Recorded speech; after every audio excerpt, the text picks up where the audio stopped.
nette pogo dia anyo de tu boma mondi de sait de ko phyauk lo maya bu di pogo ma ma chin nette yin ne ka ma chin nette sait de ha akhu khan ji phit ne de so yin ba lo ya ma le ma chin nette pogo ma shi yin lo la kaisa ma shi bu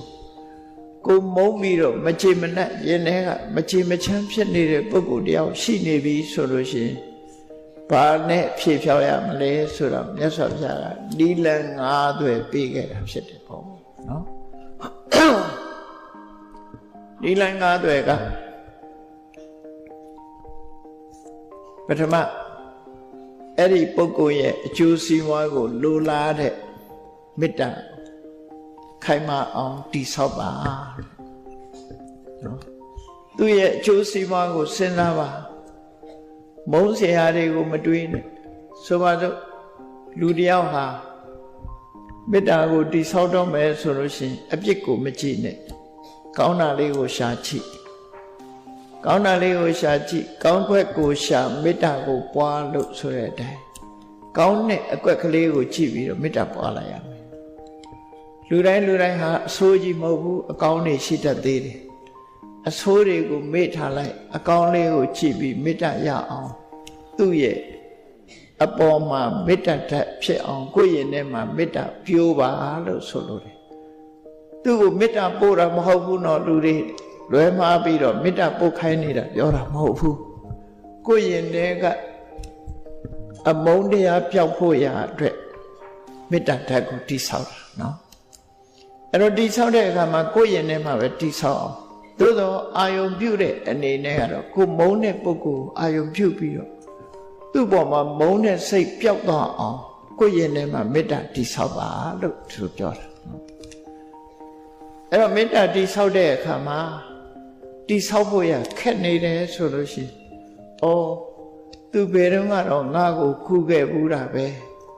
ငါ့ကိုအထင်လွဲလို့ပြောတာနေမှာပါထင်းမြင်လွဲလို့ငါ့ကိုလှုပ်တာနေမှာပါငါ့ကိုအရင်တုန်းကဘယ်တော့မှမဆဲဘူးအခုထင်လွဲပြီးဆဲတာနေမှာပါဆိုပြီးတော့ကောင်းတဲ့အကွက်ကလေးသူ့ဘယ်နေရာမှာတော့ကောင်းတယ်ဒီလူကလူတော်ပါပဲနဲ့ဆိုကောင်းတဲ့အကွက်ကလေးတွေကိုတွေးပြီးတော့သူ့ပေါ်မှာမကျေနပ်တဲ့စိတ်တွေပျောက်အောင်လုပ်ပါအရေးကြီးဆုံးကကိုယ့်ရင်ထဲကမကျေနပ်တဲ့စိတ်ပျောက်အောင်လုပ်ဖို့ပဲအရေးကြီးဒီလိုဆိုလို့ရတယ်နော်အဲ့တော့အမုန်းတရားဟာမကျေနပ်တဲ့စိတ်တွေပျောက်သွားပြီးတော့သူ့ပေါ်မှာတိခတ်ခြင်းခွင့်လွှတ်ခြင်းဆိုတဲ့စိတ်နေသဘောထားတွေပေါ်လာပြီဆိုရင်ကိုယ့်ဘက်ကအနိုင်ရလိုက်ပြီလို့ဒီလိုသူ့ပေါ်မှာကလေးစားချေမဲ့စိတ်တွေမရှိတော့ဘူးရှင်တဲ့နှလုံးထဲမှာအေးချမ်းသွားပြီဟုတ်ပြီမေတ္တာနဲ့လှုပ်လို့အောင်မြင်သွားပြီဆိုရင်အောင်မြင်မှုတစ်ခုရသို့တော့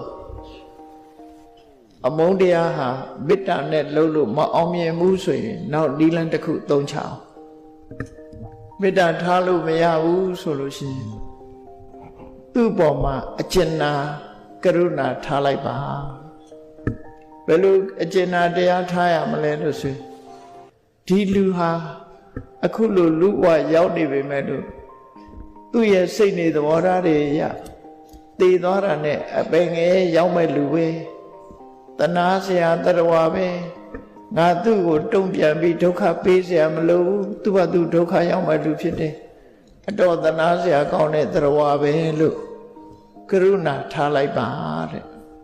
အဲ့လိုကရုဏာထားရင်ရှင်ထဲကအမုန်းတရားဟာပျောက်သွားနိုင်တယ်စမ်းကြည့်ရမှာနော်ဒါတွေကအိမ်ပြန်တဲ့အခါမှာလက်တွေ့အသုံးချအိမ်ပြန်တဲ့အခါမှာလက်တွေ့အသုံးချလူတွေကမေတ္တာပွားဖို့ခက်ပေမဲ့လို့ကရုဏာထားဖို့ကြတော့ကိုကအပေါ်စီးယူတဲ့သဘောဖြစ်တယ်နော်အပေါ်စီးယူတဲ့သဘောဖြစ်သည့်အတွက်ကြောင့်တဏှာထိုက်တဲ့ပုဂ္ဂိုလ်တယောက်အနေနဲ့တဏှာပေးလိုက်ပါလို့ဆိုလိုတယ်ပေါ့အဲ့ဒီလိုတဏှာချင်နာတဲ့စိတ်တွေဖြစ်ပေါ်လာလို့ရှိရင်လည်းပဲအမုန်းတရားဟာပျောက်သွားနိုင်တယ်အဲ့ဒီလိုမှမပျောက်ဘူးဆိုလို့ရှိရင်နောက်တနည်းကဥပေက္ခထားလိုက်ပါဥပိ္ပခာလို့ဆိုတာဟာဘာလဲဆိုလို့ရှိရင် စ်ချင်းမုန်းချင်းကင်းပြီးတော့ကိုယ်နဲ့မတိတဲ့ပုဂ္ဂိုလ်သဘောမျိုးနော်ငကိုတော့ငါနဲ့တိတာမှမဟုတ်ပဲကိုဘွားတော့ကလည်းငါနဲ့တိတာမှမဟုတ်ပဲအခုမှတွေးကြတာပဲသူဘာသူဘာပြောသူနဲ့ငါနဲ့တိတာမှမဟုတ်ပဲဆိုတဲ့ဥပိ္ပခာနဲ့ထားလိုက်ချစ်ချင်းမုန်းချင်းကင်းတဲ့ဥပိ္ပခာနဲ့နေလိုက်အဲ့လိုနေလိုက်လို့ရှိရင်ရင်ထဲကအမုန်းတရားပျောက်သွားတယ်အဲ့ဒါနဲ့မပျောက်ဘူးဆိုလို့ရှိရင်ဘာလုပ်အောင်အတတိအမနတိကာရတဲ့၄နံပါတ်ဤစနစ်ကိုမြတ်စွာဘုရားမေ့ပြလိုက်ပါကိုယ်ဆဲထားတာမေ့လိုက်မေ့နေရင်တော့ခေါင်းထဲမှာရောက်လာမှာမဟုတ်ခေါင်းထဲရောက်မှဒေါသထွက်တာဟုတ်နော်ဘယ်ရာပဲဖြစ်ဖြစ်တတိရတဲ့အခါမှာဒေါသဖြစ်တာအဲ့တော့ခေါင်းထဲမှာမထားနဲ့မေ့ပြလိုက်ဘယ်တော့မှစိတ်ထဲမရောက်စေနဲ့ဒီအကြောင်းအရာကိုလုံးဝမေ့ထားလိုက်တချို့ကိစ္စကြတော့မေ့လို့ကိုမရဘူးဆိုတာတွေဟာရှိသေးတယ်လာသေးတာနော်မေ့လို့ကိုမရဘူးမမေ့နိုင်တဲ့အဖြစ်အပျက်တစ်ခုဆိုလို့ရှိရင်ဘာလုပ်ရမလဲနောက်ဆုံးလက်နဲ့ကဘာလုပ်ရမလဲဆိုတရားတစ်ခုကံတစ်ခုဖြစ်သည့်အတွက်ကြောင့်သူလဲသူကံနဲ့သူသွားမှာငါလဲငါကံနဲ့ငါသွားမှာတို့ရံဖြစ်နေလို့ဘာအကျိုးရှိမှာလဲငါလဲကောင်းတာလို့ရင်ကောင်းတဲ့ဘုံရောက်မှာမကောင်းတာလို့ရင်မကောင်းတဲ့ဘုံရောက်မှာသူလဲသူကံအတိုင်းသွားမှာပဲငါလဲငါကံအတိုင်းသွားမှာပဲဆိုပြီးကံတရားကိုဆင်ញင်လိုက်ပါ